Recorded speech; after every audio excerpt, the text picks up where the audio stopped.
बिस्मिल्लाहिर्रहमानिर्रहीम अस्सलाम वालेकुम फ्रेंड्स। लास्ट वीडियो में मैंने आपके साथ डिटेल शेयर की थी अटलांटिक इमिग्रेशन पायलट प्रोग्राम की एक स्ट्रीम इंटरमीडिएट स्किल्ड वर्कर्स। उसकी तमाम डिटेल्स आपको बताई थी कि उसमें कौन कौन लोग अप्लाई कर सकते हैं और उसमें क्या क्या रिक्वायरमेंट्स होती हैं। इस प्रोग्राम की एक ख़ास बात यह है कि वो लोग जिनका ऑक्यूपेशन स्किल लेवल सी के अंडर आता है वो लोग भी इस प्रोग्राम में अप्लाई कर सकते हैं। तो फ्रेंड्स, आज की वीडियो में मैं आपको बताऊंगा कि इस प्रोग्राम में कैसे अप्लाई करना है। इसका एप्लीकेशन का कंप्लीट प्रोसेस आज हम डिस्कस करेंगे। कौन कौन से फॉर्म्स ज़रूरत होते हैं जो आपने फिल करके भेजने होते हैं, उनके साथ कौन से डॉक्यूमेंट्स लगाने हैं और कैसे सबमिट करवानी है इसकी एप्लीकेशन। और लास्ट में मैं आपको बताऊंगा कि इसके अंदर आपने कितनी फ़ी पे करनी होती है, क्योंकि ये एक पीआर का प्रोग्राम है। इस प्रोग्राम के अंडर आप कनाडा की परमानेंट रेजिडेंसी के लिए अप्लाई कर रहे हैं। ये सिर्फ वर्क परमिट का प्रोग्राम नहीं है, इसमें वर्क परमिट ऑप्शनल होता है और वो किस सूरत में मिलता है वो भी मैं आपको आगे चल के बताऊंगा। तो फ्रेंड्स, आगे बढ़ने से पहले मेरी आपसे रिक्वेस्ट है कि अगर आप हमारे चैनल पे नए हैं तो प्लीज़ इसको सब्सक्राइब कर लें और बेल आइकन का नोटिफिकेशन ऑन करके ऑल की ऑप्शन सेलेक्ट कर दें ताकि हर आने वाली वीडियो का नोटिफिकेशन आपको टाइम से मिल सके। Thank you. तो फ्रेंड्स, आज की वीडियो बहुत इंपॉर्टेंट है। इसके किसी स्टेप को आपने मिस नहीं करना, क्योंकि इसका complete application process step by step मैं आपको समझाऊंगा। इस वीडियो को एंड तक देखिएगा तो उसके बाद आपको बहुत आसानी होगी इस प्रोग्राम में अप्लाई करने के लिए। तो इस एप्लीकेशन प्रोसेस का जो सबसे पहला स्टेप है वो है इसका एक इंस्ट्रक्शन गाइड। इस प्रोग्राम के लिए एक instruction guide government of Canada ने इशू की है। वो उनके ऑफिशियल पोर्टल पे भी मौजूद है। इसका लिंक मैं डिस्क्रिप्शन में दे दूंगा, आप लोग ऑनलाइन भी जाके देख सकते हैं। इस इंस्ट्रक्शन गाइड में वो तमाम डिटेल्स मौजूद हैं जो आपको हेल्प करेंगी तमाम फॉर्म्स फिल करने के लिए, क्योंकि पीआर का प्रोसेस बहुत कॉम्प्लिकेटेड होता है, बहुत ज़्यादा फॉर्म्स इन्वॉल्व होते हैं इसमें। इसलिए बहुत ध्यान से आपने तमाम एप्लीकेशन फॉर्म्स को फिल करना है और सबमिट करवाना होता है। इस इंस्ट्रक्शन गाइड का नंबर है गाइड 5466। गाइड 5466 को आपने डाउनलोड कर लेना है। इससे आपको बहुत ज़्यादा हेल्प मिलेगी आगे एप्लीकेशन का प्रोसेस कंप्लीट करने में। तो फ्रेंड्स, जैसा कि आप अपनी स्क्रीन पे देख सकते हैं, ये है गवर्नमेंट ऑफ कनाडा का official portal application for the Atlantic intermediate skilled program. इसमें सबसे पहली चीज़ होती है आपने अपने बायोमेट्रिक्स देने होते हैं अपने वीज़ा एप्लीकेशन सेंटर पे जाके। आप जिस मुल्क से भी आपका तल्लक है, अगर आप इंडिया से हैं तो वहाँ पे जो भी कैनेडियन एम्बेसी का वीज़ा एप्लीकेशन सेंटर है उसमें जाके आपने अपने बायोमेट्रिक्स देने होते हैं। पाकिस्तान में भी वीज़ा एप्लीकेशन सेंटर इस्लामाबाद में मौजूद है, वहाँ पे तमाम पाकिस्तानी लोग भी जाके अपने बायोमेट्रिक्स करवा सकते हैं। तो फ्रेंड्स, जैसा कि मैंने आपको पहले भी बताया कि एक इंस्ट्रक्शन गाइड आपने डाउनलोड करनी है IMM 5466। तो ये गाइड डाउनलोड करनी बहुत ज़रूरी है, ये बहुत हेल्पफुल होगी आपको इस प्रोसेस में अप्लाई करने के लिए। और फ्रेंड्स, क्योंकि ये एक पीआर का प्रोसेस है, इसमें वर्क परमिट ऑप्शनल होता है और वो वर्क परमिट आपको किस सूरत में मिलता है, जब आपका एम्प्लॉयर जो आपको जॉब ऑफ़र लेटर दे रहा है, अगर वो जॉब ऑफ़र लेटर में ये मेंशन कर देता है कि बहुत अर्जेंटली उसको आपकी ज़रूरत है, तो उस सूरत में आप अप्लाई कर सकते हैं वर्क परमिट के लिए। ये वर्क परमिट की एप्लीकेशन सेपरेट होती है, क्योंकि बेसिकली ये प्रोग्राम एक परमानेंट रेजिडेंसी का प्रोग्राम है और परमानेंट रेजिडेंसी में तकरीबन 12 महीने से 18 महीने का प्रोसेस होता है जो आपने कंप्लीट करना होता है। इसका टाइम ड्यूरेशन तकरीबन 1 से 1.5 साल का होता है। लेकिन जिन लोगों को वर्क परमिट की ऑप्शन मिल जाती है वो लोग चंद वीक्स में ही वर्क परमिट पे कनाडा मूव हो सकते हैं, यहाँ आके अपनी जॉब स्टार्ट कर सकते हैं। मीनवाइल उनका पीआर का प्रोसेस भी चलता रहता है। कि इस वर्क परमिट को अप्लाई करने के लिए आपको एम्प्लॉयर का एक जॉब ऑफ़र लेटर चाहिए होता है और प्रोविंस की तरफ से एक सपोर्ट लेटर चाहिए होता है जो एम्प्लॉयर आपको लेके देगा। ये दोनों चीज़ें आपने ऑनलाइन सबमिट करवानी होती हैं और वर्क परमिट की एप्लीकेशन भी ऑनलाइन ही सबमिट होती है। तो फ्रेंड्स, जो वर्क परमिट की फ़ीस होती है ये भी ऑनलाइन ही सबमिट होती है और अगर आप इंडिया से अप्लाई कर रहे हैं तो आपको वर्क परमिट की फ़ीस आएगी $155, जो इस वक्त इंडियन रुपीज़ 8660 बनते हैं। ये पर पर्सन होती है ये fees. 155 Canadian dollar work permit की फ़ीस आपने पे करनी है। ओपन वर्क परमिट होल्डर की फ़ीस होती है $100, क्योंकि इस प्रोग्राम में अप्लाई करने वालों को ओपन वर्क परमिट मिलता है, इसलिए $100 आपने वो भी पे करने हैं साथ में। और इसके बाद आपने देनी होती है बायोमेट्रिक की फ़ीस, वो होती है पर पर्सन 85 कैनेडियन डॉलर्स। तो ये 3 फ़ीसेज़ आपने पे करनी है ऑनलाइन। और जो मेरे बहन भाई पाकिस्तान से इस प्रोग्राम में अप्लाई कर रहे हैं उन्होंने पाकिस्तानी रुपीज़ 18,600 इसकी एप्लीकेशन फ़ीस जमा करानी है वर्क परमिट की। प्लस $100 पाकिस्तानी रुपीज़ में 12,000 ओपन वर्क परमिट होल्डर फ़ी आपने पे करनी होती है। और उसके बाद आपकी बायोमेट्रिक की फ़ी $85 यानी 10,200 रुपये। जो लोग पाकिस्तान से अप्लाई कर रहे हैं उन्होंने ये फ़ीस पे करनी है अगर उनको वर्क परमिट की ऑप्शन मिल जाती है। वैसे फ्रेंड्स ये एक बहुत अच्छी ऑप्शन होती है वर्क परमिट की, क्योंकि इसमें आपको एक तो ओपन वर्क परमिट मिल रहा है, आप एम्प्लॉयर स्पेसिफिक नहीं होते, जाके ओपनली आप कोई भी जॉब कर सकते हैं। और आपका पीआर का जो प्रोसेस का टाइम है तकरीबन 1 से 1.5 साल का, वो आप अपने मुल्क में बैठ के वेट करने की बजाय यहाँ कनाडा में रह के अपनी जॉब स्टार्ट कर सकते हैं, कोई भी काम कर सकते हैं और साथ ही आपका पीआर का प्रोसेस भी चलता रहता है। और इस वर्क परमिट में आप अपनी फैमिली को भी शामिल कर सकते हैं। ये आप अपनी स्क्रीन पे भी देख सकते हैं कि इसमें जिन लोगों का occupation skill level 0, A, B और C के अंडर आता है उनके स्पाउस को ओपन वर्क परमिट भी मिल जाता है। तो फ्रेंड्स इस इंटरमीडिएट स्किल्ड वर्कर स्ट्रीम के अंडर अप्लाई करने के लिए जो नेक्स्ट डॉक्यूमेंट है वो है चेकलिस्ट।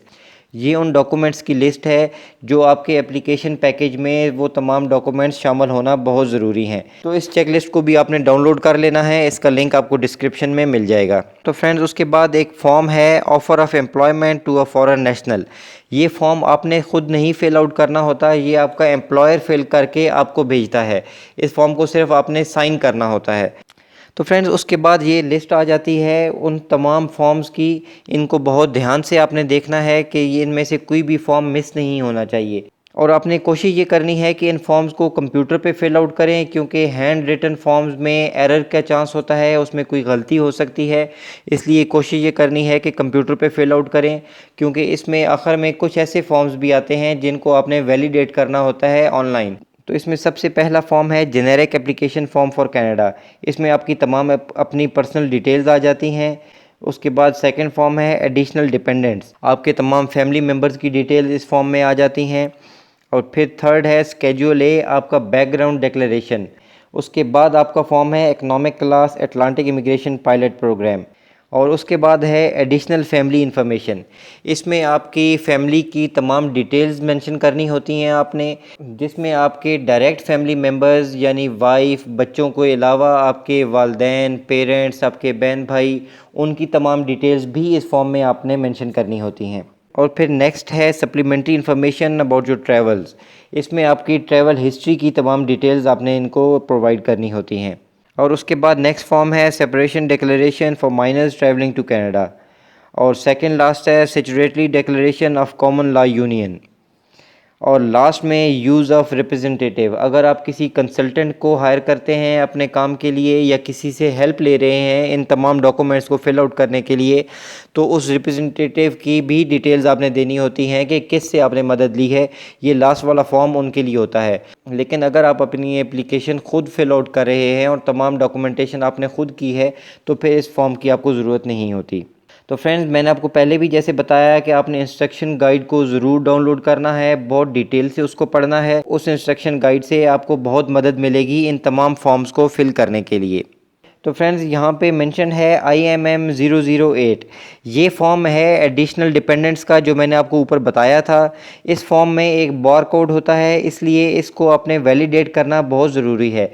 और इसकी वैलिडेशन के लिए आपको ऑनलाइन ही इस फॉर्म को फिल करना होता है अपनी कंप्यूटर की स्क्रीन पे। जब इसको फिल कर लेते हैं तो फिर आप उसको वैलिडेट करते हैं, जो एक बार कोड जनरेट कर देता है। तो इन तमाम फॉर्म्स को फिल करने के बाद आपने इनको बहुत क्लियर प्रिंटर से इसको प्रिंट कर लेना है। जहाँ पे सिग्नेचर की ज़रूरत है वहाँ पे आपने इस पर सिग्नेचर कर देने होते हैं। और उसके बाद बारी आती है अपने फ़ी पे करने की। और ये फ़ीस बराबर होती है, आप इंडिया से अप्लाई कर रहे हैं, पाकिस्तान से, बांग्लादेश से, नेपाल से या किसी भी कंट्री से, लेकिन ये फ़ी का स्ट्रक्चर बिल्कुल सेम होता है। तो इसमें अप्लाई करने के लिए जो आपने फ़ीस पे करनी है पीआर एप्लीकेशन की, वो है कैनेडियन डॉलर्स में 1325। और इस फ़ी के दो हिस्से होते हैं। एक इसकी प्रोसेसिंग फ़ी है 825 कैनेडियन डॉलर्स, और राइट ऑफ परमानेंट रेजिडेंस फ़ी होती है $500। तो टोटल $1325 आपने पे करने होते हैं पीआर के लिए। और अगर आप इस एप्लीकेशन में अपनी फैमिली को भी शामिल कर रहे हैं तो सेम ही फ़ीस आपने अपने स्पाउस के लिए भी पे करनी है। सेम 1325 कैनेडियन डॉलर्स आपने स्पाउस की भी फ़ी पे करनी होती है। और उसके बाद आपके बच्चे आ जाते हैं जो आपके डिपेंडेंट चिल्ड्रन होते हैं, और उनकी फ़ीस होती है 225 पर चाइल्ड। और लास्ट में आपके बायोमेट्रिक की फ़ीस 85 कैनेडियन डॉलर्स पर पर्सन, और अगर फैमिली है 2 और मोर पर्सनस की तो उनकी 170 कैनेडियन डॉलर्स बायोमेट्रिक की फ़ीस है। ये आपने तमाम फ़ीसेस पे करनी होती हैं इन तमाम एप्लीकेशंस को फ़िल करने के बाद। तो फ्रेंड्स, ये फ़ीसेस आपने अपने वीज़ा एप्लीकेशन सेंटर पे ही जाके पे करनी होती हैं। इनको ऑनलाइन भी पे कर सकते हैं, लेकिन इसका एक बेटर ऑप्शन यही है कि अगर आपके करीब वीज़ा एप्लीकेशन सेंटर मौजूद है तो वहाँ जाके आपने, क्योंकि बायोमेट्रिक्स करवाने हैं, तो सेम टाइम आप ये फ़ीसेस वहीं पे कर सकते हैं। तो फ्रेंड्स, जब आपने फ़ीसेस पे कर दी तो सबसे लास्ट इसका स्टेप है, आपने अपनी एप्लीकेशन को सबमिट करवाना होता है। और इसकी सबमिशन का जो तरीका है वो आपने इस पैकेज को मेल करना है। ये तमाम डॉक्यूमेंट्स जो आपने फॉर्म्स फिल किए इनको प्रिंट किया, और उसके बाद आपके तमाम सपोर्टिंग डॉक्यूमेंट्स आपने इनको बाय पोस्ट भेजना होता है कनाडा की गवर्नमेंट को। तो इसको आपने एक एनवेलप में डालना होता है। इस एनवेलप का साइज़ भी आपकी स्क्रीन पे शो हो रहा है, 23 सेंटीमीटर बाय 30.5 सेंटीमीटर। और उस एनवेलप में आपने ये तमाम डॉक्यूमेंट्स डालने हैं। और जो आपका चेक लिस्ट का डॉक्यूमेंट है जो आपने डाउनलोड किया था, वो चेक लिस्ट का डॉक्यूमेंट आपने सबसे ऊपर रखना होता है उस एनवेलप में। इसको आपने रेगुलर मेल के थ्रू बाय पोस्ट मेल कर देना है कनाडा की गवर्नमेंट को। इसका एड्रेस ये आपकी स्क्रीन पे शो हो रहा है, इसको आप अपने पास लिख सकते हैं। तो फ्रेंड्स, इसको आप कोरियर भी कर सकते हैं, यानी DHL, फेडेक्स के थ्रू या किसी भी कोरियर सर्विस के थ्रू आप इसको भेज सकते हैं। और अगर आप इसको कोरियर कर रहे हैं तो फिर आपको इस एड्रेस पे ही अपनी एप्लीकेशन भेजनी होती है। इन एड्रेसेस को फ्रेंड्स आप अपने पास नोट कर लीजिए, इसमें कोई मिस्टेक नहीं होनी चाहिए, क्योंकि बहुत इंपॉर्टेंट डॉक्यूमेंट्स होते हैं। ये बहुत मुश्किल से आप लोगों ने इकट्ठे करने हैं ये डॉक्यूमेंट्स। मुझे आइडिया है कि जिन लोगों ने इस प्रोसेस में अप्लाई किया है, मेरे वो दोस्त बहन भाई जो ऑलरेडी यहाँ आ चुके हैं, किस मुश्किल से वो लोग गुजरे, बहुत मुश्किल से तमाम डॉक्यूमेंट्स उन्होंने इकट्ठा किए। तो इसलिए आपने एड्रेस का बहुत ख्याल रखना है ताकि आपकी एप्लीकेशन में कोई इशू ना आए। अगर आपकी एप्लीकेशन का स्टेटस सक्सेसफुल हो जाता है, यानी आपके PR की एप्लीकेशन एक्सेप्ट हो जाती है, तो आपको और आपके फैमिली मेम्बर्स को PR का स्टेटस मिल जाता है, कनाडा की परमानेंट रेजिडेंसी मिल जाती है। यानी आप लोग डायरेक्ट PR पे कनाडा मूव हो सकते हैं। यहाँ आके अटलांटिक के किसी भी प्रोविंस में आप ख़ुद को सेट कर सकते हैं, अपनी यहाँ पे एक अच्छी लाइफ बना सकते हैं। तो फ्रेंड्स, हमने देखा कि अटलांटिक इमिग्रेशन पायलट प्रोग्राम की स्ट्रीम इंटरमीडिएट स्किल्ड वर्कर्स, इसमें अप्लाई आप लोगों ने कैसे करना है, इसका कंप्लीट एप्लीकेशन प्रोसेस क्या है, कितनी फ़ीसेस आप लोगों को पे करनी पड़ेंगी, और अगर PR के साथ आपको ऑप्शन मिल जाती है वर्क परमिट की, तो ये तो बहुत ही अच्छा है, क्योंकि आपको वेट नहीं करना पड़ेगा अपने मुल्क में। आप लोग यहाँ कनाडा आ सकते हैं और अपना काम स्टार्ट कर सकते हैं। तो दोस्तों, इस प्रोग्राम की एप्लीकेशन के बारे में अगर आप लोगों को कोई क्वेश्चन है तो आप मुझे कमेंट्स में पूछ सकते हैं। जो मेरे YouTube के सब्सक्राइबर्स हैं, मेरे व्यूअर्स हैं, आप लोग मेरी YouTube फैमिली हैं, तो इसलिए आप लोग मुझे कमेंट्स में बताया कीजिए कि किन टॉपिक्स पे आप लोग वीडियोस देखना चाहते हैं, किन प्रोग्राम्स के बारे में आप लोग डिटेल्स जानना चाहते हैं, ताकि मैं आपकी रिक्वायरमेंट के मुताबिक आपके साथ वो तमाम डिटेल्स शेयर कर सकूं। अगर आपको आज की वीडियो पसंद आई है तो प्लीज़ इसको लाइक कीजिए, अपने फ्रेंड्स के साथ शेयर कीजिए, और कमेंट में बताइए कि आपको कैसा लगा। और अगर आपके कोई क्वेश्चन है तो वो भी आप मुझे पूछ सकते हैं।